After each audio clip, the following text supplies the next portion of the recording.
편견을 깨고 다문화가 공존하는 교실 만들기. 지금 시작할까요?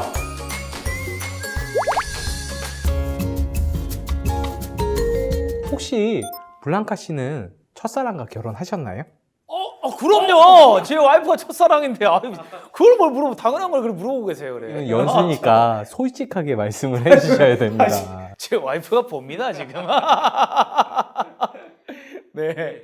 우리가 첫사랑 떠오르기만 해도 너무 설레잖아요. 첫사랑이라는 단어가 굉장히 설레게 만드는 거죠. 그쵸? 네네. 네. 첫사랑, 끝사랑. 네네. 요즘 끝사랑 많이 얘기하잖아요. 그렇죠. 끝사랑. 예. 쌤도 어떻게 보면 끝사랑으로 결혼한 거 아닙니까? 저는 첫사랑과 끝사랑이 한 사랑입니다. 이야. 자랑하겠습니다. 잘 피해가는데요. 그런데 우리가 사랑 참 좋잖아요. 네네. 그런데 우리가 사랑을 하게 되는 이유가 있습니다. 사랑을 하는데 이유가 있나요? 그럼요. 좋아하니까 그냥 사랑하는 거 아닙니까? 좋아하는데도 이유가 있습니다. 야, 또 좀 어려운 얘기 하려는 거 아니죠? 혹시 첫눈에 반하셨나요? 저는 예, 처음 봤을 때 딱 느낌이 좋았어요. 아, 정말요? 네네. 외모적인 걸 떠나서 어떤 대화를 할 때 잘 웃는 모습이 너무 좋았어요, 저는. 아, 미소가 네, 예뻐서. 네, 그게 너무 좋았어요. 아, 그렇군요. 분명 다들 첫눈에 반할 때 이유가 있습니다. 지금 말씀하신 것처럼 네네. 미소가 예뻐서, 또 눈이 예뻐서, 네네. 또는 그 사람의 행동이 너무 좋아서, 참 착해서, 또 도와주는 행동들이 있죠. 네네. 우리가 좀 너무 옛날식이라고 얘기를 하기도 한데, 비 오는 날 우산을 갑자기 씌워줘서 네. 이렇게 반하기도 한다고 합니다. 씌워주고 딱 드는데 그 강동원 같이 이렇게 딱. 빛이 보이는 거죠. 네네네. 그런데 실제로 심리 분석을 해보면 첫눈에 정말 반하는 건 없다고 합니다. 아이, 전 정말 첫눈에 반했는데요? 아니에요. 아닙니까, 그러면은? 구체적으로 들어가 보면 어. 자신이 겪었던 경험이 좌지우지한다고 합니다. 저는 그렇죠. 뭔가 이렇게 어떤 경험에 있어서 저는 이렇게 뭔가 밝게 웃는 사람을 좀 좋아하는 그런 마음이 있었거든요. 제 생각에는 혹시 어머님이나 네네. 가족들이 항상 블랑카한테 밝게 웃어주지 않았나요? 저희 엄마요. 그쵸? 네네. 특히나 남성들은 어머니에 대한 사랑과 추억이 많이 작용을 한다고 합니다. 그래요? 아마도 100%는 아닐 수도 있겠지만 네네. 어머님이 밝게 미소 지어 주셨던 그 추억이 아마 계속 마음속에, 머릿속에 있었을 거예요. 그런 가운데 한 대상을 만났는데 그 대상이 밝게 웃어줬던 거죠. 마치 어머니처럼. 네네. 그 경험이 첫눈에 반하게 되는데 영향을 미친 겁니다. 저 같은 경우에도 첫사랑이 있는데 그 첫사랑에게 반했던 이유가 그 사람이 지어주는 미소, 또 그 사람이 나에게 대하는 행동들, 또 그 사람과 교제하게 되면서 제가 한 번은 머릿결을 쓰다듬어 준 적이 있었는데 저는 어머님의 머릿결에 대한 머리카락을 자주 만지던 습관이 있었거든요. 그러면서 성인이 돼서도 어머님과 이렇게 대하면서 머릿결을 만진 적이 참 많아요. 좀 신기한데요? 네네네. 이상할 수도 있겠지만 이런 경험들이 자연스럽게 저에게 연인에 대한 경험으로 이어지게 된 거죠. 그러면은 선생님은 뭔가 좀 선생님만의 그런 감성이 좀 있는 것 같습니다. 네. 있죠. 저는 지금 어머님이 일찍 소천하셨는데 어머님 생각이 날 때 지금도 제가 첫사랑, 끝사랑이라고 했죠? 네네. 바로 아내의 머리를 만집니다.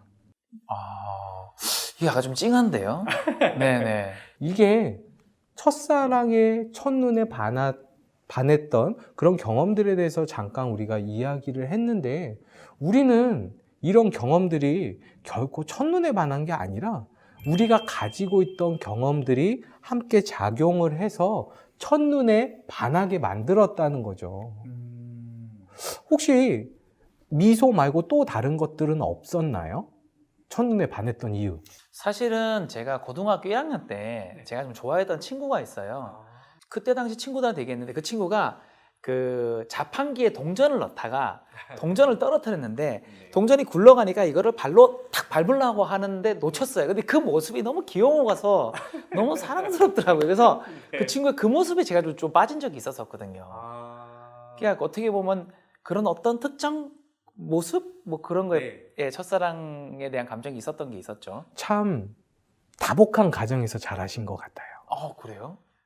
제가 아까 말씀드렸던 부분 중에 네네. 내가 누군가에게 사랑을 받았던 어떤 행동이나 눈빛이나 이런 경험들 때문에 그것과 비슷한 외모를 가지고 있거나 행동을 해주는 사람들에게 호감을 갖는다고 했잖아요. 반대로 모성애라는 게 있거든요. 네네. 물론 이거는 여성들에게 더 많이 나타나는 심리 정서적인 특징이기도 해요. 근데 지금 그 여성의 모습이 너무나도 귀엽고 좋았다고 말씀을 하셨잖아요. 아마 어릴 때 누군가 나를 도와줬던 또는 어머님이 나를 기여해줬던 그런 마음이 동작을 해서 반대로 내가 그 사람에게는 어머니가 된 거죠. 그 순간. 그래서 그렇게 사랑을 느끼고 좋은 감정을 느꼈다라고도 추측을 해볼 수가 있습니다. 좀 신기한데요? 네네네. 뭐 어떠한 내가 받았던 사랑의 느낌, 네네네. 또 내가 주었던 사랑의 느낌을 가지고 우리가 사랑에 대해서 이야기를 할 수가 있습니다. 네. 근데 제가 다문화적 만남을 이야기한다고 하면서 갑자기 뚱딴지 같이 첫사랑 이야기를 했잖아요. 네네. 그 이야기 궁금하지 않으시나요? 왜 갑자기 그냥 얘기하다 갑자기 빠진 거 아닙니까 그냥? 뭐 이유가 있습니까? 그럼요. 오. 모든 것에는 이유가 있습니다. 아하. 다문화적 만남이라고 하면 네네. 비단 이주민과의 만남을 이야기하는 게 결코 아닙니다. 네. 우리가 만나는 가족, 친구, 연인, 또 직장 동료 이런 모든 만남이 다문화적 만남이거든요. 네네. 왜냐하면 모두 나와는 다른 사람들입니다. 나와 다르게 자라왔고 나와 다른 문화를 가지고 있고 네. 또 나와 다른 생각을 가지고 있기 때문이죠. 네. 바로 문화는 인간이 만든 모든 걸 문화라고 이야기하잖아요. 네네. 그럼 다문화, 인간이 만든 모든 것들, 다양한 모든 것들과의 만남, 이게 바로 다문화적 만남이 되는 거죠.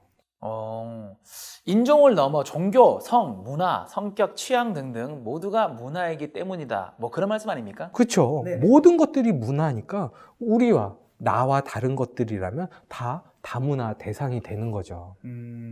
우리 모든 것이 문화라고 할 수 있는 것처럼 매 순간 우리는 다문화적인 상황, 다문화적 만남을 경험하게 됩니다. 네.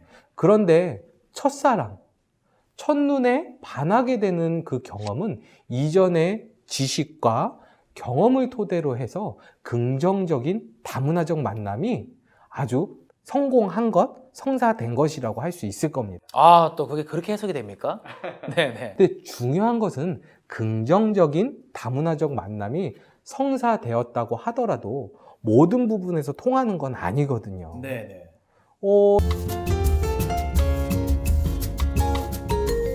어쨌든 우리의 초점은 이주민, 다문화 가정 학생이니까 그럼 다시 여기에 집중을 해서 말을 이어나가 보도록 하겠습니다. 네. 네, 저는 정말 아무런 생각 없이, 준비 없이 다문화 학교에 지원을 해서 4년이란 시간을 보내게 되었습니다. 네. 지금은 다 추억인데요. 제 인생에 있어서도 교직 생활에 있어서도 큰 밑거름이 되었어요. 제가 있었던 학교는 전국 최초 공립 다문화 대안학교였는데요. 네네. 다문화 학생들의 수는 많아지고 그 학생들이 일반 학교에 들어가서 겪는 부작용들이 속속들이 생겨나면서 그에 대한 대안으로 일정 기간 위탁을 받아 다문화 학교 학생들을 위해 교육하는 곳이었어요. 다시 말해 한국 학교 적응을 위한 디딤돌 과정이라고 생각하시면 될 것 같아요. 그렇습니까? 네. 저는 선생님께서 다문화 학생을 가르친 그런 경험이 있다는 것만 알고 있었는데 다문화 학교에 근무하셨다는 이야기는 처음 들었네요. 그때 이야기 좀 계속해서 해주시겠어요? 그럴까요? 한국에서 태어난 다문화 학생들의 경우는 한국어도 잘하고 한국 문화도 익숙하기 때문에 사실 학교에 들어가서도 무리 없이 잘 적응하는 편이에요. 그런데 중도 입국, 즉 외국에서 태어났다가 부모의 재혼으로 한국에 입국하는 경우나 아니면 외국인 가정인데 부모님의 취업으로 한국에 입국해서 학교에 들어오는 경우는 한국어를 하나도 모르는 상태이기 때문에 일반 학급에서 적응하기가 사실 매우 어렵습니다. 오, 정말 그렇겠네요. 우리가 당장 외국에 가서 살아야 하는데 외국 학교에 입학하고 그 나라 말도 서툰데 공부까지 해야 된다. 저는 못할 것 같습니다. 맞아요. 네. 초등 저학년의 경우는 학습의 양이나 수준이 그리 높거나 많지 않기 때문에 네. 친구들이 열심히만 한다면 학습 한국어도 어느 정도 따라갈 수 네, 있어요. 아이들이 참 신기하고 대단한 게 적응력이 어른들보다 높아서 때로는 예상외로 금방 한국어를 배우는 경우도 많거든요. 그런데 초등, 중고학년, 중학교, 고등학교는 사실 학습의 양도 많고 한국 학생들도 그 내용을 어려워하는 경우가 많아요. 네. 학습 한국어의 수준도 높아지고요. 그런데 우리말을 못하는 외국에서 온 친구들이라면 더 어렵죠. 그럼 그 친구들이 다문화 대안학교에서 학교 적응을 위해서 한국어와 한국 문화를 배우는 그런 시스템인가요? 네, 맞습니다. 일반 학교의 한국어 학급 역할을 다문화 대안학교에서 했습니다. 거기서 많은 다문화 친구들을 만났는데요.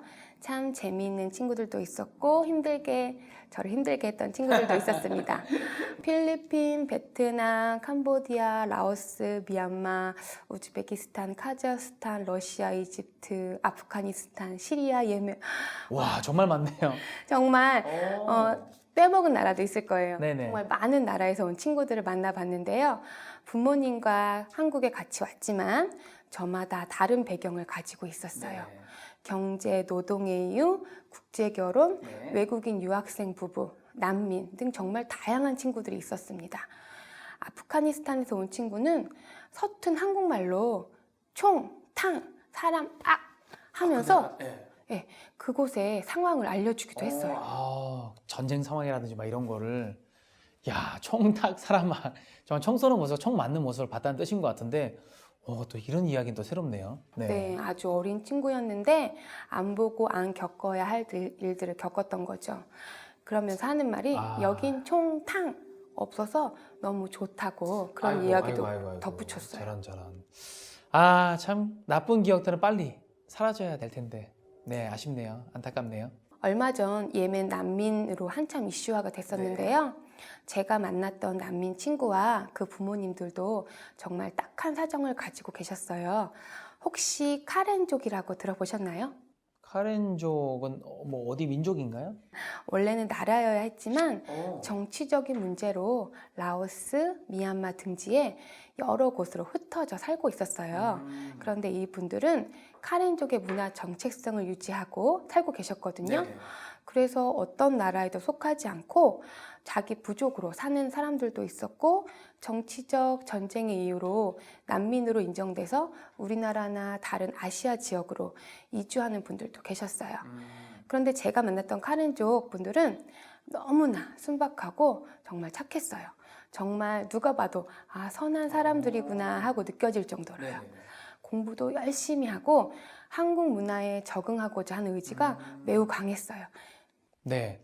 뭐 계속 얘기 좀 더 해주시죠, 자세히. 그 난민 심사라는 게 보통 까다로운 게 아니에요. 그 난민 신청 후에 심사 기간도 아주 길고요. 그 다음에 통과되는 경우도 전체의 3% 미만이라고 합니다. 난민으로 인정받아야 하는 명확한 이유가 설명이 돼야 되고 그것이 입증이 돼야 되거든요. 그런데 이분들은 부족 간의 갈등이 너무 심해서 그곳에서 살 수 없다고 인정이 되었어요. 그래서 난민 심사가 통과가 됐죠. 그래서 그분들이 우리나라에 정착을 하시게 되었는데 그분들하고 만났을 때 하셨던 말씀이 기억이 나요. 어떤 말씀하셨는데요? 미얀마에서 왔지만 미얀마어는 통하지 않고 카레너를 쓰고 계셨는데 우리나라에 카레너를 할 수 있는 분이 많지가 않았어요. 그래서 정말로 어렵사리 그 통역하는 분을 구해서 이제 부모님과 함께 상담을 했는데 그 부모님 말씀이 우리는 이곳에 와서 고생을 할 각오가 되어 있고 앞으로 계속 고생할 것을 안다. 하지만 우리 아이들은 우리보다 좀 편안하게 공부를 했으면 좋겠다. 안전하게 살았으면 좋겠다. 부모 마음 다 똑같은 것 같아요, 그죠? 그런 말씀을 하셨어요. 근데 짧지만 참 그동안에 고생하셨던 부분이나 아이를 생각하는 마음이 공감이 돼서 그것이 기억에 남았습니다. 그러면 그 아이들은 혹시 어떻게 지냈나요? 다른 어떤 나라 친구들보다도 정말 순박하고 정말 열심히 했어요. 그런데 이제 가을이 되고 겨울이 되었는데 맨발에 슬리퍼를 신고 오는 거예요. 정말 추웠을 텐데. 그래서 그 친구들은 아예 그 아이의 두터운 운동화나 그런 외투 이런 것에 대해서 낯설음을 갖고 있어서인지 한동안 그렇게 다니다가 제가 이곳은 아니다, 이렇게는 입어야 한다 이렇게 얘기를 해주니까 그때서야 두꺼운 운동화 그다음에 옷을 챙겨 입게 되었죠. 물론 처음에는 경제적인 사정이 어려운 것도 있었을 거예요. 야, 참 맨발로 겨울을 나면 정말 발이 시렸을 텐데 잘 모르니까 그리고 또 낯서니까 그렇게 한 거군요, 그죠? 네, 맞아요. 그래서 제가 옷을 구해서 입히기도 하고 집에서 아이가 안 보는 책이나 장난감 등을 전달하기도 했어요. 저 같은 경우는 아주 소소한 부분이었고요. 학교 선생님들 중에서는 종교기관과 연계해서 장학금을 지원해 주시는 분들도 계셨고 또 물려받을 옷, 책을 주기적으로 전달하시는 분들도 계셨고 또 주말마다 센터에 나가서 다문화 학생들을 위해서 봉사활동을 하고 계시는 선생님들도 계셨어요. 야, 정말 좋은 선생님들이시네요. 선생님도 물론 마찬가지로 좋은 선생님이시고. 아닙니다. 솔직히 처음에 다문화 학교에 지원을 제가 스스로 하긴 했지만 별다른 사명감이나 큰 뜻이 없이 그냥 다문화 감수성 하나만 믿고 지원했거든요. 그런데 가서 보니 다들 다문화 연구를 오랫동안 해오신 분들이었어요.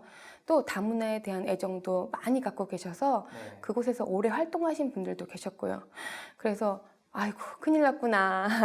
나만 하나도 모르고 왔구나 생각이 들었죠. 선생님이 만난 아이들 이야기가 더 궁금한데 아이들은 혹시 어땠나요?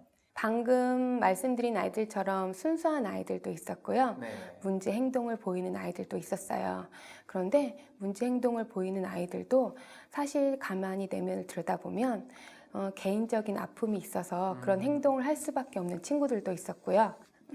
잘 자라다 부모님의 뜻에 따라 한국으로 이주한 친구들도 있었어요.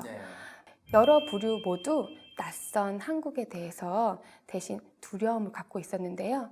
그것은 제가 이 친구들 만날 때 생각했던 것보다 훨씬 더 이상으로 가지고 있었어요.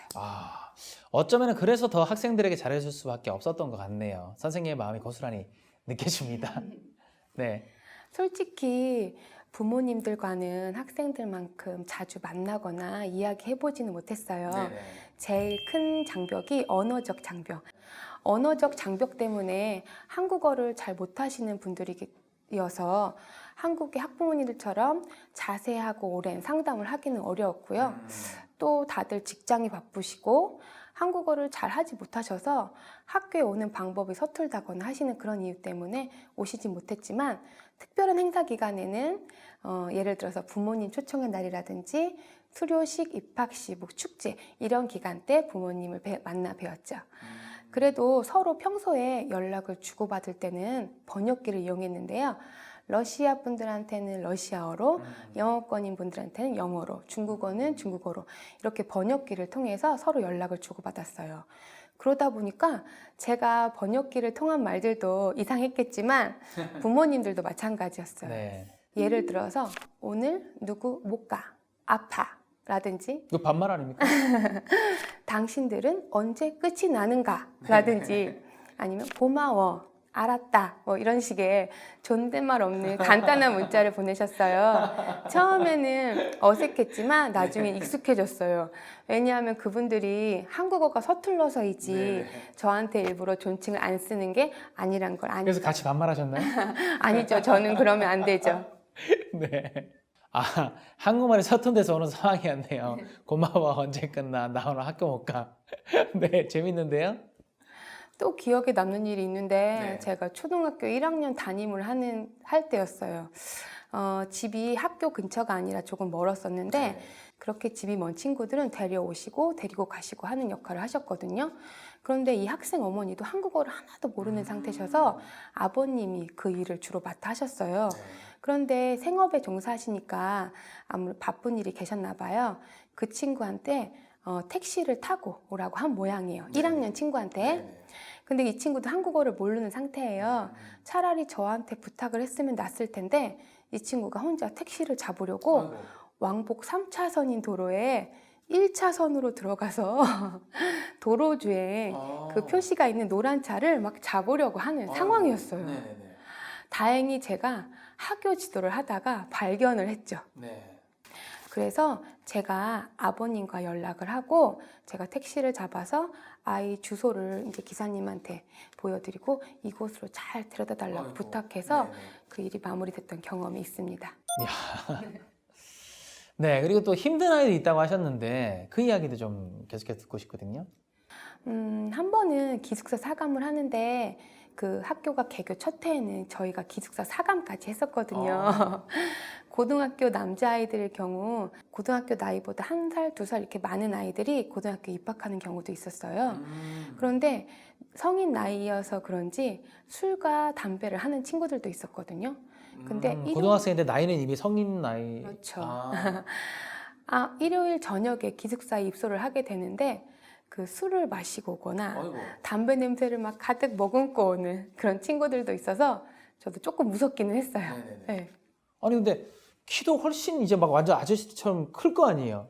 그런 친구들이 이렇게 술 먹고 오면 이제 무섭긴 하겠네요. 네, 키도 저보다 훨씬 크고 거의 성인 남성이니까 사실 저도 조금 무서웠는데 나라에 따라서 술과 담배에 관대한 문화를 가진 나라들도 있더라고요. 그래서 학교에서 이 술과 담배에 대해서 규제를 하니까 부모님조차도 잘 이해를 못 하시는 경우가 있었어요. 아니 아이의 술 담배를 자제를 시키는 거 오히려 부모가 이해를 못 한다고요? 네, 별것도 아닌데 왜 이거를 뭐 못하게 하느냐 야, 이런 이런 문화 차이도 있네요. 그러게요. 네네. 다문화 학교에서는 정말 학생들도 선생님들도 다양한 것 같습니다. 말 그대로 정말 다문화 학교네요. 네, 그랬던 것 같아요. 그런데 하지만 돌이켜서 지금 생각해 보면 정말 어디서도 못 해볼 좋은 경험들이었고 많은 친구들을 만나서 사랑도 많이 받고 저에게 있어서 아주 소중한 추억이 되었습니다.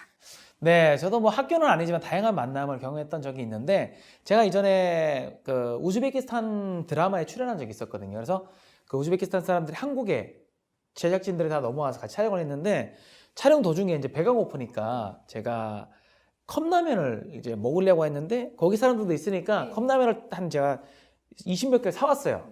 그래서 이제 스프 넣고 물을 다 부어줬는데 갑자기 막 이렇게 보더니 자기들끼리 얘기하니까 안 먹는 거예요. 갑자기 라면 좋다고 그래놓고는 왜 그러나 했더니 거기는 이제 이슬람 문화권이다 보니까 돼지고기가 들어가면 안 먹는 거예요. 근데 그 스프 같은데 미세하게 돼지고기가 좀 들어간 것 때문에 음식을 먹을 수 없다라고 얘기를 해가지고 그 20몇 개 물 부어놓은 걸 다 버리고 새로 이제 돼지고기 안 들어간 걸로 사온 적이 있었던 그런 기억이 나네요. 네. 정말 다양한 경험들 있네요. 저도 지금까지 교직 경력이 한 20년이 다 돼 가는데요. 좋았던 것들도 많고 아쉬웠던 일들도 많고 정말 많은 일들이 있었습니다.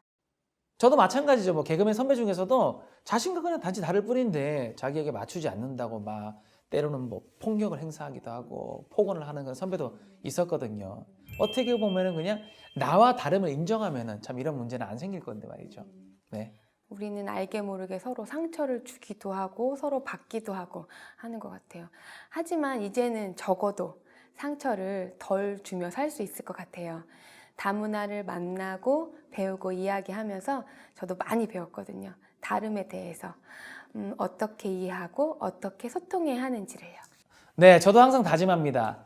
이렇게 얘기하지 말아야지, 뭐 상처 주지 말아야지, 내가 겪었던 아픔을 내 가족은, 내 친구는, 내 주변 사람들은 겪지 않게 하고 싶거든요. 아픈 만큼 뭐 성숙한다 그러잖아요. 명언입니다. 하지만 성, 종교, 인종 차별은 아직까지도 심각한 문제인 것 같아요. 우리나라에 아직 인종 차별에 관한 법률이 없다는 건 조금 문제인 것 같습니다. 네, 심각하죠. 뭐 인종 차별, 블랑카도 그런 거였잖아요. 우리가 함께 노력해야 될 일인 것 같습니다. 다문화라는 것은 우리로 하여금 많은 깨달음을 주는 것 같아요. 다름을 어떻게 이해하는지, 우리가 공동체로 살아가면서 어떻게 어울리며 살아가야 하는지를 말이에요. 네, 저도 아직 배우고 있습니다. 아직도 알아야 할 것, 깨달아야 할 것, 버려야 할 것이 참 많더라고요. 그렇죠. 함께 하실래요? 공존의 다문화? 물론이죠. 네네.